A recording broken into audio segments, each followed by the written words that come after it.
এসো আলোর পথে, এসো ন্যায়ের পথে, এসো আল্লাহ তাআলার দেখানো পথে।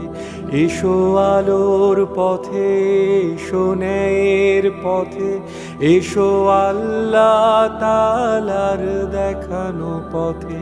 এসো নত হও তার কাছে, তোলো দুই হাত, পাপের কথা ভেবে করো মোনাজাত। হে আল্লাহ রহমান, ক্ষমা করে দাও মেহেরবান। হে আল্লাহ রহমান, ক্ষমা করে দাও